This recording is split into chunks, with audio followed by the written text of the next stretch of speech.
Right, welcome everybody to another episode of Chris and Dave's Reality Cast. I am one of your hosts, Chris Phelps, and my co-host and very good friend is Mr. Dave Horrocks. Hey there, Chris. Great to speak to you again about episode 18 of Love Island Australia, season 1.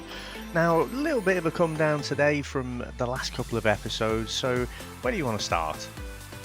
I think it was just probably best to bookend, hopefully, the end of the Grant, Cassidy and Taylor trilogy of trilogy triangle of shit that's going on. I mean, we had a bit of a dust up at the start, didn't we? So we had the fallout from the votes and everything, and we'd seen it last night, but there was a proper divide, wasn't there? So Grant sat with like Teddy, Taylor and Millie, and then you've got everyone else there. And I must admit, Dave, I don't know what's happened between Grant and Eden. I know we had the punch up and stuff, but he just doesn't like each other now, do they? They're not even entertaining it. And Eden's there stirring it up. But if anybody's going to stir it up, Dave, it's good old Erin. And she's there right in the back of fucking Cassidy telling her what to say, telling her everything to say. And I love the next day when they're all getting ready and Millie just starts giving it Cassidy, doesn't she? She don't give a fuck and she's giving it to her. And then Taylor has a pop at her and Taylor does that like smile, sort of like that I want to kill you smile in the mirror. But Cassidy, I think what it is, Dave, looking at it today, Cassidy, I don't think she actually wanted to do what she did. I just think Erin has got to her and egged her on that much that she's felt she's had to do it, because you can clearly see that she's really uncomfortable about it. She's trying to be hard-faced and a bitch, but when you watch her in the VTs and that, she's really struggling to keep it together. And I just think that's the influence of Erin. She's really done a number on her to score shit. And then Erin has got the nerve to slate Taylor and that, saying, oh, blah, and slating Grant. It's like, if that happened to you, you would have fucking absolutely ripped Eden's balls off if someone had come in and done that. It's just nonsense. It's so hypocritical, but fucking great TV, Dave. It bloody is. And I said, I'm sure it was yesterday, this is a bit like Game of Thrones, isn't it? Because you've got all these different alliances. And, does Eden really have a problem with Grant? Or is it just because Eden and Erin are so close? He's always going to have Erin's back. And so Erin finds herself at the minute aligned with Cassidy until it's, convenient not to, I'm sure. And so he did seem to be going above and beyond to be a bit of a prick, and sort of shouting things. So, over the pool, the other crowd could hear him. But you did have this massive divide. And, you got people like Josh trying to be Switzerland and just avoid it all. And, I don't know. I think, like I say, Eden's always going to have Erin's back. I'm not going to be as forgiving with Cassidy as you are. I whether she's been kind of egged on to doing that, I don't know, because we'll get onto the yoga in a bit, I'm sure. I don't know. I think once she's got the bit between her teeth, Cassidy, I think that's it. She's gone. She is absolutely struggling. And I do worry a bit about her kind of mental health, because she's not behaving in a logical, linear way. Now, that whole makeup scene at the beginning was probably my favourite bit of the episode. Sorry, Chris, got a frog in my throat. So I've not been Millie's biggest fan through this series, but I have to say, for the last 2 episodes, I think she's absolutely nailed everything. So again, I think that started with the whole Cassidy.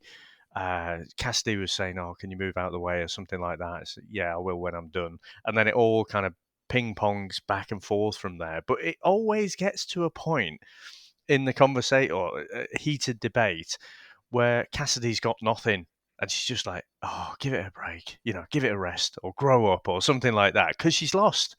Because Millie doesn't really have anything to apologise for. She's done absolutely nothing wrong. And then Cassidy reverts back to being nasty. And you're right. I thought I was fucking itching to jump on the call with you, Chris, because when Erin says, "Oh, guys, can we just give it a rest now?" I'm like, fuck off. you've let the can of worms out, and now you're bored of it, so everyone else has to fall in line. Fuck off. This is the drama that you've helped to create, so you're going to be uncomfortable like everyone else. So yeah, there was loads going on. I started making notes of that conversation, Chris, but there was just too much going on. I was just like, oh, fucking hell. But it was tremendous, like tennis. It was back and forth snipes, and I thought it was great. And Taylor, I do feel sorry for her because she's sat there, she's stewing, she's steaming, but she's trying to say nothing. But then Cassidy's like prodding her as well. It's like, look, I've said nothing to you. Just, she wants to say, just fuck off, but she's trying her best to hold it together and not show her that she's been upset by the whole, Cassidy picking Grant thing. Yeah, and I think that's a good sort of description of the whole thing. And what's interesting, though, Dave, isn't it? Like all of a sudden, I always say this with reality stuff: the mask starts dropping on people, and the real personalities come out. And I'm blaming it on Justin, Dave, because since he's left, it's become a fucking absolute shit show, hasn't it? We've got, Yes, to be yeah, fair. like he must have united the whole bloody villa because literally from the minute he left, and we know that's why Taylor and Millie had kicked off initially with Eden and Erin, but from that point, it's just gone to shit. We've got divided groups, we've got people not speaking to each other. Obviously, Cassidy. For me, Dave, and I keep saying Cassidy, I'm sick of saying her fucking name, but she's just offering nothing now. It's just purely nastiness, and I just don't get it. I don't either, but as we keep going back to and we keep saying, it's fucking great TV, Chris. This is what we love. This is the drama, isn't it? Now, I don't know. I do think she should probably leave the villa. If we say this is Love Island and people are there to find someone, develop these relationships and everything. So Cassidy, right now, she's offering nothing. She's just being nasty. She's you know what's a little bit frustrating is she never offers the nastiness to Dom. She's Yeah. always kind of, she always gives him a pass on everything, and she directs her anger at everyone else around Dom. And he's just trying. He even said, didn't he, dodged a bullet? And I didn't catch who it was, but that got reported back to Cassidy and Erin, and they called Dom out on it. And he was like, "Yeah," and then she's like, "Oh well, you don't know what you've let yourself in for because Millie's way more into you than you think." And again, it's just like she just can't fucking drop it. She just always has to have the last word. And when she's got nothing sensible to say, she just reverts to something that she thinks will cause damage, will cause offense, or something like that. But at no point has she said, "Look, you fucked me around, Dom. You made me think that you were into me, and you're not. You've shown no interest." She's never had that conversation with him. It's bizarre, Chris, how she's never called him out on it. It's funny that, because you're right, because a few times Dom has been caught out for being, and you're so right. I picked up on that straight away. I was like, hang on. And again, though, it must be in everyone's contract. If you get a bit of gossip and they say don't say anything, fucking tell everyone. Because that's all that happens here. That I don't know who it was, but literally straight away, somebody just blurted it out to Cassidy like he said he dodged a bullet. And he sits there, and he literally sat down 5 seconds later and just went, right, did you say that? And you went, yeah, yeah. Yeah, and no one says anything. No, like you say, I don't know why. They obviously have the favourites. He must be one of them guys that everyone likes. But I understand where he's coming from now more than I did a few episodes ago. However, there's still this sort of arrogance about him where he's just playing the game. He don't give a fuck. I think he's just there for a holiday, to be honest, Dave. Yeah, I think Millie said, didn't she? She's like, if he finds someone, he'll be okay with it, but he's not that bothered if he doesn't. And not the safest pick really, or securest, I think she said. But yeah, I thought, yeah, he doesn't give a shit. And, even before the whole comment about dodging a bullet, he said, "I'm so happy I'm not with that nutcase." So which I thought was particularly cutting. But the way she's behaving, what someone needs to pull her aside and have a word with her because, honestly, in that non-linear fashion, you know what it is, Chris. Right? Let me take a step back. I think we might be venturing into territory where two blokes discussing this aren't quite going to get it. Yeah. So there might be women out there who say, no, Cassidy's behaving well within her rights, and I'd be like that as well. But two blokes, that is behaving like a bit of a nutcase, and you do feel in that situation like you've dodged a bullet. So I just think he doesn't give a fuck. But Cassidy's done nothing really to convince him that he hasn't. You know, Yeah. the only people probably who think he hasn't are probably, I don't know, Erin and Eden. It's funny, because what you just said is what I thought. I thought the same, thinking, would there be like ladies out there who'd be thinking, Chris and Dave, you pair of wankers. This is why you don't understand women. We've been called out for that in the past, haven't we? So Yeah. I'm not just saying it because you said it. I genuinely thought that watching it, thinking, is it just us from a male bias towards Cassidy? And I think she had cause to do what she did with Grant initially. There's no problem with that because Grant was just being a lying fucker. He got caught out by Taylor as well because she fell out with him for a day or so, Yeah. and he ended up back with Cassidy, and he lied to Cassidy anyway. So I understand the baggage, the grief, the needle that's there between them. She, as a person, just needs to move on. I know it's difficult because she's seen him every day. She's in a room with him. I can't imagine what that would be like. However, it's gone past it now. Everyone had moved on. Just move on. Try as best you can. You're on Love Island, like you say. You're trying to get the relationship and stuff. Just fucking leave it. But the fact that she keeps going back to that plaster and pulling it off, it's not helping her as much as she thinks she's getting one over on Grant, and now Taylor's obviously in her sights as well. It's hurting her as well. So it's just like you say, it's just ridiculous. And I think, we've talked about her enough these last few episodes. She just needs to fucking either get with somebody or fuck off. That's the best thing to say. Well, again, on the non-linear kind of path, just being a bit strange or in a weird headspace. So the couples yoga, Chris. I mean, Yes. you could tell. So even before I heard some of the other comments from the other villa, I was going to call them inmates then, the islanders, whatever we call them. Um, Cassidy is like yelping out and laughing in this hysterical way and just being way over the top. And I thought, what the fuck are you doing? Again, it's all it's all just a bit of a show. She knows Grant doesn't want to be there. She said before he's probably not even going to do it. Well, he did do it, and then Taylor's right behind her, and then so she goes way over the top, and that's where I'm thinking, how much of it is Erin just egging her on, and how much is it that she's just in this weird headspace that she just doesn't give a fuck who she upsets. She's like, it's like I'm hurt. You hurt me.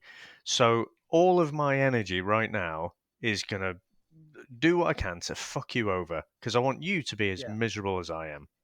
Yeah. I think you're right. I just think it's just, as you say, Dave, a woman scorned. You know what I mean? Yeah, I just think for her, Dave, it's just sad seeing it now. It's just, I've been annoyed watching it as a fan of the show and loving the drama and that. But for her now, she just needs to let it go and just let it go when it's done. And that's it. Yeah. Yeah, she absolutely does. And what I found interesting, Chris, was when a little bit later in the episode, so after the yoga, and like I say, lots of the Islanders were commenting on Cassidy, and she was winding Taylor up loads, wasn't she? And whatever a game was, it's just made Grant and Taylor closer.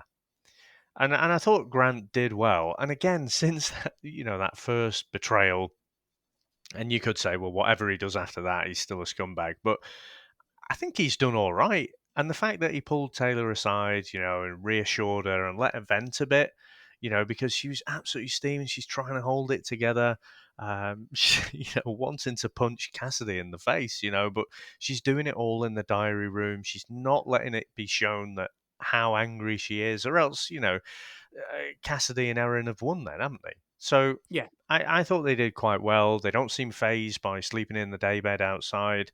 So yeah, I think they've done all right. But like I say, it's the fact that all the other, I think Dom was one of the ones who's like, what's Cassidy playing at? It's just ridiculous. But after that, when I think it was when we got the double dating, all the girls were. This is one of those setup pieces, Chris. So they're all huddled together on the day beds. All of them, all of the girls, chatting away like nothing's happened at all. And I'm Yeah. like, so you got Cassidy and Erin and Taylor and Millie and everyone's there. And forget about Francoise. She's not much entertainment, is she? You've got Mac as well. It's the fact that they were all together just chatting happy as Larry. I thought, this is fucking set up, this. Yeah. Yeah. It is set up. It's a farce, Dave. Absolute farce, and that's where it loses a bit of something for me. I totally agree. It does. It's just a weird one, and it's good to watch if the conversation's genuine. I've said this before. When you're watching these shows and they're not trained to be interviewers or actors, especially actors, when they're just like, they're doing a scene or whatever, and you've got to act it out. It's very wooden. If they've been told to say a question, like I think Grant said it when the guys went on the beach a few days ago, and he said something, I think to Eden, and it was as if he'd had to do it about 5 or 6 times before they went, "Oh, there's the take." Do you know what I mean? Yeah. It was proper dodgy, but it is. And like I said to you, the first few series of Love Island are great. It's when it gets like when we've watched the UK one, it's so overproduced now. It's unbelievable. Yeah.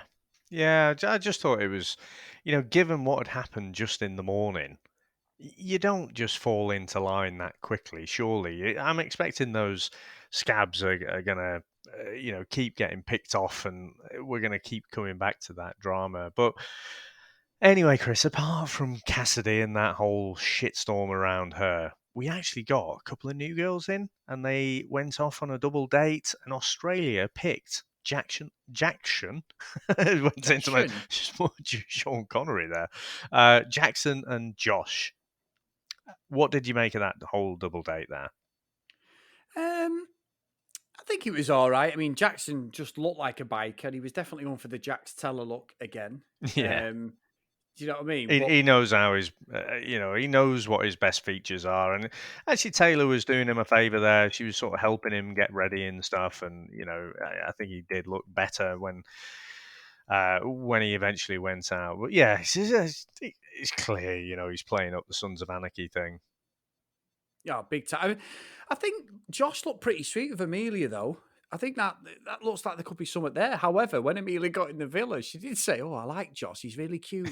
But I've seen Dom," and I'm like, "Oh, fuck me," And that's what the girls on the day beds were talking about. They were speculating how Josh and Jax would be, and I think they've nailed him, haven't they? Because Josh, he seems to be that great first date guy. He's like really nice guy, really sweet, very chatty, puts the girl at ease. But then they get wet for Dom.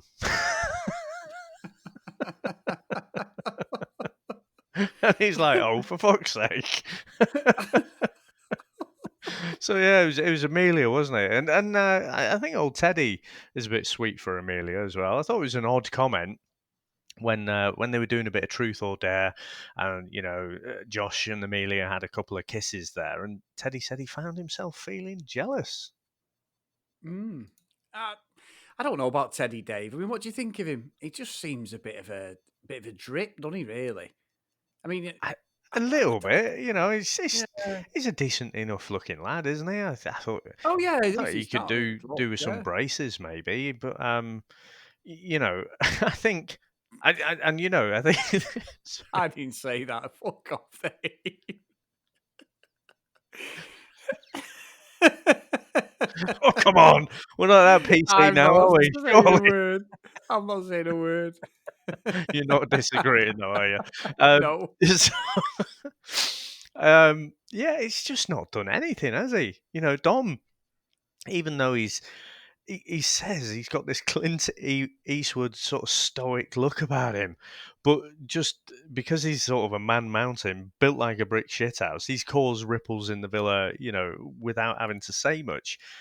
Whereas Teddy says a bit more, but he's just it doesn't look like he's got a connection with anyone, and I can't see who he's going to have a connection with at all. He'll probably have a couple of chats with Amelia, and then she'll probably go back and decide she fancies Dom, and because Dom doesn't give a fuck after he's had a few spooning sessions with Millie, I'm sure he'll move on to Amelia or someone else. So yeah, I just thought it was an odd one, but I was glad, to be honest, to see Eden pull Teddy for a chat and actually man up a bit and just, I know you don't like that phrase, so sorry for using it, but No, don't be daft. actually just say, you know, some things were said, and you took me off guard and whatever, but I don't think you quite said we're cool, but that's kind of what I heard.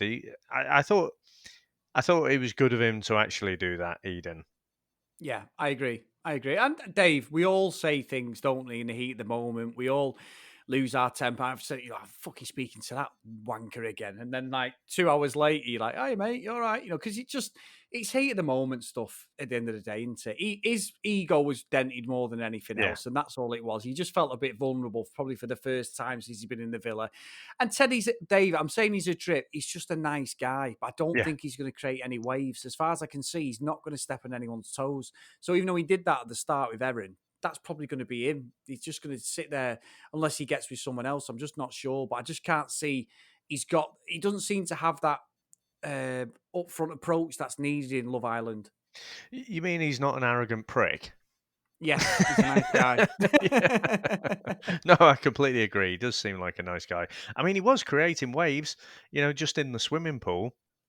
And, when they were playing Truth or Dare, I thought it was a bit mean. I didn't see who it was. I think it might have been Millie.